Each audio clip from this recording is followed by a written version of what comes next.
cleft palate. These are predisposing factors: high maternal age, diabetes, toxemia, reduced blood supply, folic acid deficiency, racial, racial and radiations. These are the predisposing factor of the cleft lip and cleft palate. Classification. As Beixler classification, oral clefts are classified into three groups: syndromic, familial, isolated, or non-familial. In syndromic, there are chromosomal and environmental. 1% of the cleft lip and 8% of isolated cleft palate are involved in this syndromic type. And familial, 25% of cleft lip and 12% of isolated cleft palate. Just remember these percentages in which type the particular they now they are isolated, non-familial, 75% of cleft lip and 80% of the isolated cleft palate. Davis and Rich's classification. Group Group 1, pre-alveolar process cleft, unilateral, bilateral, and median. In Group 1, there are three subtypes: unilateral, bilateral, and median. In Group 2, based on posterior alveolar process cleft, there are two types: soft palate and hard palate. And Group 3, alveolar process cleft. In this, there are three subtypes: unilateral, bilateral, and median. As Davis and Rich's classification, there are particular three groups. First one is pre-alveolar process group, second is post-alveolar process group, and third is alveolar process cleft. In Victor and Lewis classification of cleft lip, there is class 1 unilateral notching of a vermilion border not extending into the lips. In class 2, cleft extending into the lip but not including the floor of the nose. In class 3, extending into the floor of the nose.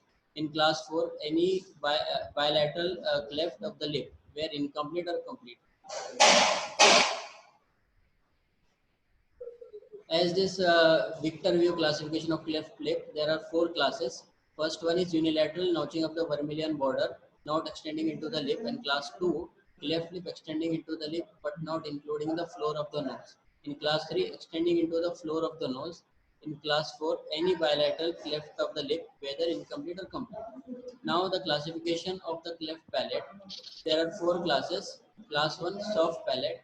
Class 2, soft or hard palate extending no further than invasive foramen. Class 3, complete unilateral cleft extending from uvula to incisive foramen, then deviating to one side. In class 4, two clefts extending forward from the incisive foramen into the alveolus. This is the Victor Way classification of the cleft palate. Now the Fogg-Anderson classification. There are four types: H-hard lip with cleft palate, isolated cleft palate, R and atypical cleft. Example is median cleft lip. This is a Fogg-Anderson classification. Now Kernan-Starch classification. Left of the structure anterior to the incisive foramen, left of the structure posterior to the incisive foramen, and cleft affecting the structure of anterior and posterior to the incisive foramen. This is a Kernath and Stark's classification. Now American cleft palate craniofacial association classification. In this there are four types: clefts of the pre-palate. It involves cleft lip, cleft alveolus, cleft lip alveolus, and primary palate. These are three subtypes. Clefts of the palate. It involves three subtypes: cleft of the hard palate, cleft of soft palate, cleft of hard and soft palate. Now the third one is cleft of the pre-palate and palate. And fourth one is facial cleft other than pre-palatal or palatal. It involves four subtypes: cleft of the mandibular process, nasoocular cleft, oroocular cleft, and oro-oral cleft. Now spina classification. Group 1, there are four groups in spina classification. Pre-incisive foramen cleft. Group 2 is a transitive foramen cleft. And Group 3 is post-incisive foramen cleft. And Group 4 is rare facial cleft. In Group 1, there are unilateral, bilateral, and medial. These are three subtypes. And in Group 2, that is transincisive foramen. There are two subtypes, unilateral and bilateral. And Group 3, post-incisive foramen cleft. There are total There are two subtypes, total and partial. And group 4 is rare facial clefts. The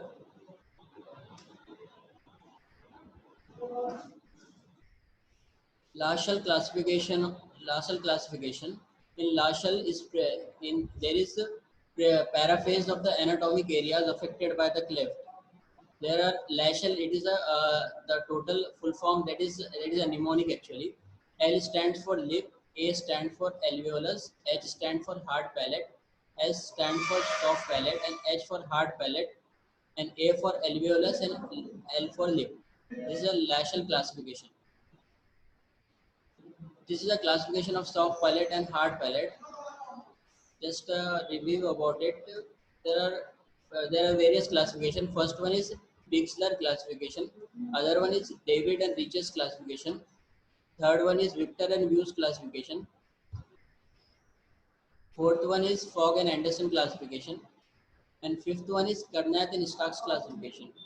And sixth is American Cleft Palate Craniofacial Association classification. And last one is Spina classification.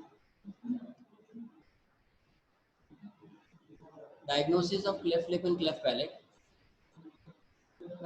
We had to do the prenatal ultrasound, 2D or 3D. Prenatal counseling is must in these cases. 22 to 33% rates for detecting facial clefts. There are 73% of the fetal cleft lip and 1.4% of the isolated cleft palate. Color Doppler ultrasonography can also be used to diagnose the cleft lip and cleft palate. Ultrasound technique. In ultrasound technique, it is a non-invasive diagnostic tool. Confirm fetal viability. It determines the gestational age. It established the number of fetus and their growth, and we had to check the placental location in these cases, and we had to examine the fetal anatomy for detecting the malformations. This is ultrasound technique. There is a transabdominal ultrasound and transvaginal ultrasound. In transabdominal ultrasound, it is not reliable till gestational age of 15 week. It is done at 20 week or more week of gestation. In transvaginal ultrasonography, earlier visualization is done in this transvaginal ultrasonography up to 12 week. Better image resolution is there in the transvaginal sonography, and it has greater specificity and greater sensitivity. Advantages of prenatal cleft diagnosis. The psychological preparation for parents to have realistic expectations. Parents' education for cleft management. Prepare for neonatal care and feeding. Opportunity to investigate other abnormalities and possibility of the fetus disease. These are the advantages of the prenatal cleft diagnosis. Disadvantages of prenatal cleft diagnosis. These are emotional disturbance, high maternal anxiety and dysfunction, and termination of the pregnancy. These are the disadvantages. Problems associated with cleft lip and cleft palate. These are there are various problems like dental problems, skeletals, nasal, feeding, air problems, speech, association anomalies. These are the problems associated with the cleft lip and cleft palate. That in dental problem, there are tooth agenesis, hypodontia, it is most common. Supernumerary teeth, second most common. Enamel hypoplasia, it is one of the most common. Cross bites, ectopic eruption transposition, taurodontism, and delacerations. These are the dental problems associated with cleft lip and cleft palate. Now we are seeing the skeletal problems. It involves the maxillary deficiency, mandibular prognathism, class 3 malocclusion, and concave profile. These are the skeletal problems. And feeding problems. Feeding problems are oronasal fistulas, draining of the oral fluid in the nasal cavity and vice versa. Bottle and cup spoon tube feeding. Infant held at 30 to 45-degree angle to aid swallowing. These are the feeding problems. Syndromes associated with the cleft lip and cleft palate are syndromes. There's around 400 syndromes. These are associated with cleft lip and cleft palate. The chromosomal anomalies like trisomy 13, trisomy 18, trisomy 21. These are the chromosomal anomalies associated with the cleft lip and cleft palate. Inherited syndromes like Stickler syndrome, Treacher's-Collins syndrome, Van der Waals syndrome. These are the inherited syndromes that are associated with cleft lip and cleft palate. Non-inherited syndromes like Parry-Robin syndrome and Goldner syndrome. These are the non-inherited syndromes. And teratogenic syndromes involved with this cleft lip and cleft palate. These are fetal alcohol syndrome, fetal phenytoin syndrome, fetal valproate syndrome. These are the teratogenic syndromes associated with the cleft lip and cleft palate. Management of cleft lip and cleft palate.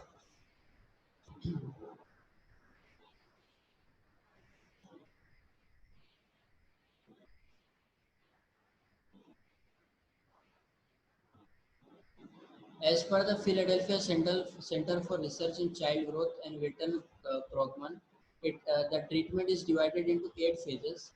First stage, that is prenatal phase. Second is management at birth. Third is management after 1 year. And fourth one is between 1 to 2nd year of life. And fifth one is 2nd to 6th year of life. And sixth stage involves 6 to 12 year of life. In seventh stage, there is about 12 to 18 year of life. We had to do the particular management of the cleft lip and cleft palate. In eighth stage, after 12 year onwards. In first stage, that is prenatal phase, we can take complete history of the gestational and maternal health, counseling of the parents, and geneticists and other social workers. These are the activities involved in the prenatal phase. We have to do the particular management according to the Philadelphia Center for Research. In second phase, which in this the management is done at the birth, the pediatrician discusses the condition with parents, surgeon advises about the operative plan, dental specialist appraises the ARC relationships. These are the second stage which is done at the birth of the baby. In third stage, it is done up to the first year of life, from birth to the first year of life. In pediatrician advice about the feeding, surgeon carry out the lip closure, dental specialist secure the model of and radiograph, speech therapists discuss about the insufficiency and incompetency of the pharyngeal seal. In fourth stage, that is in this management is done at the first 2 years of life. The pediatrician take care of the health and nutrition. Surgeon carry out the closure of hard palate. Speech therapist monitor the vocabulary and option the prosthetic replacement. And ENT done the monitor the air condition. These are the fourth stage management. Now fifth stage management, which can done at the 2nd to 6th year of life. The orthodontist arc relation and frostbite developing malocclusion. These are the things that are done by orthodontist. In sixth stage, about 6 to 12 year of life. In this, the surgical correction is done. Secondary closure, repair of the palate, and cleft lip and the nose. These are the six stage management.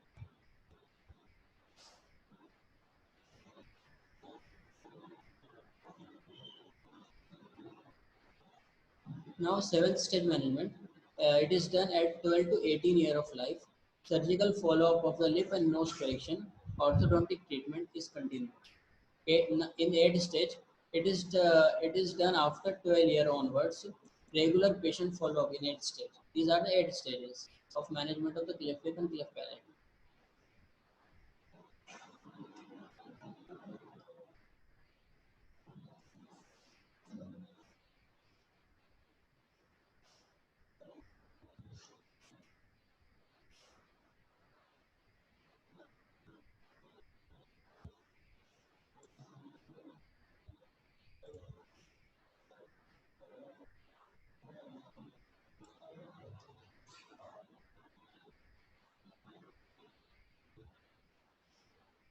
Now, cleft lip and palate patients management in Oslo, Norway.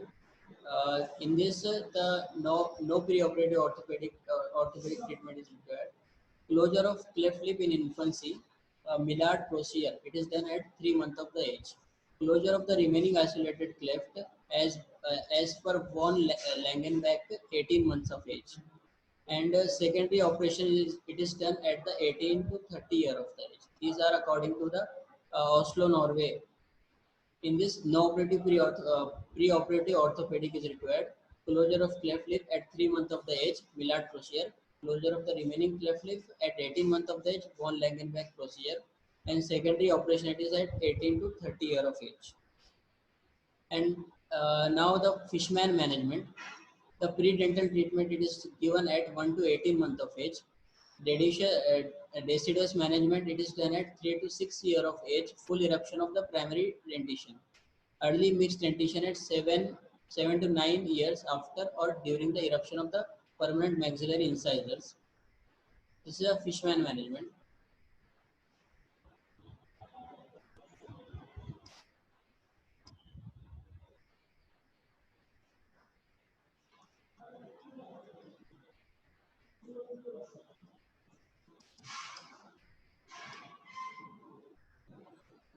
Cleft lip repair technique. The goal of this technique is to improve the facial aesthetics by restoring the nasal and lip counter. It is done at 3 to 6 months of age. The procedure is Millard's rule of 10. It is a term coined by Williamson and Musgrave. In rule of 10, there are it is that is 10 week of it is done at the 10 week of age at 10 pound of weight, and the hemoglobin should be 10 gram percent. Techniques are Tennyson Randall, that is Z plasty, Millard rotation, advancement repairment, and Rose Thompson straight line repair. These are the techniques of the cleft lip repair. It is done according to rule of 10, and the goal is to improve the facial aesthetic by restoring the nasal and lip contour. Pre-surgical orthopedic treatment. Pre-surgical orthopedic treatment it involves many authors, many minds. PSOT, it is beneficial or not. It is controversial. That is the priority of the treatment is to improve the speech liability, dental function, and facial aesthetics.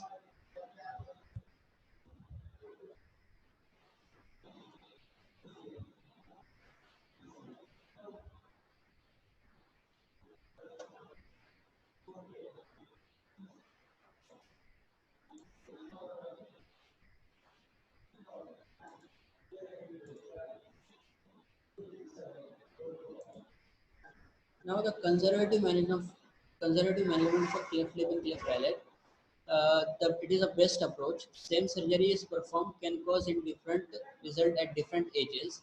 The cleft lip detect defect, facial growth pattern, surgical procedure.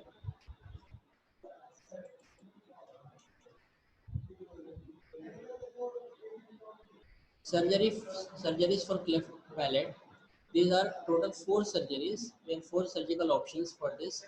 Von Langenbeck procedure, VY palatoplasty by view, fur flow technique, Quardil Kilner pushback. These are the four surgical procedure for the cleft palate.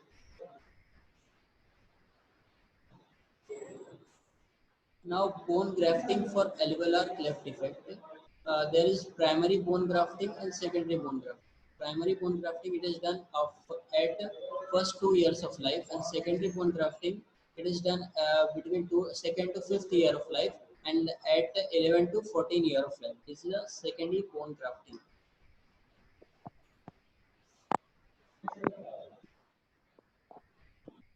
Objectives for surgical grafting: stabilization of the segment, improved oral hygiene, nasal secretion prevented from draining into the mouth, unite maxilla to the better withstand occlusion forces, bony base for the teeth eruption, improve nasal symmetry, provide feeling of the normalcy and improve social acceptance. These are the objectives for surgical grafting.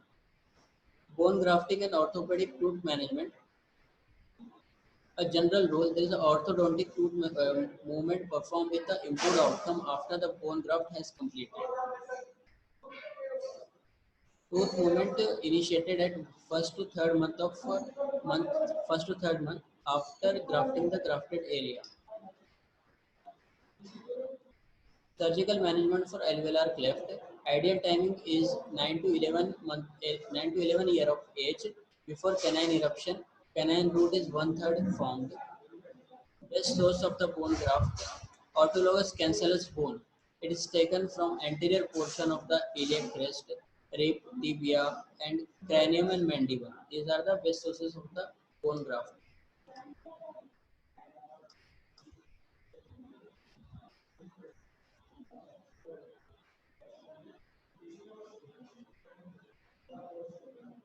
Treatment by orthodontics alone, that is a tooth alignment, establishment of the continuous maxillary arch with favorable arch form, correction of the anterior and posterior crossbites, stability of the occlusion in presence of dental compensations, favorable dentofacial ethics. These are the treatment by orthodontics alone. Treatment by orthodontics combined with orthognathic surgery, severe skeletal discrepancy, coronasal fistula, speech deformity, maxillary surgery, multiple segment Lefort 1 osteotomy with down grafting, pre-surgical orthodontic treatment. It is done at 12 months of age, and unilateral cleft. It is that is two-piece Lefort osteotomy. In unilateral cleft, there are the surgical procedure is two-piece Lefort 1 osteotomy. In bilateral cleft, the procedure is three-piece Lefort 1 osteotomy. Post-surgical orthodontic, it is done at 4 to 6 months. Transverse maxillary stabilization by transpalatal arch or piggyback overlay arches. Immediate retainers, Hollis type. Vacuum form retainer not indicated.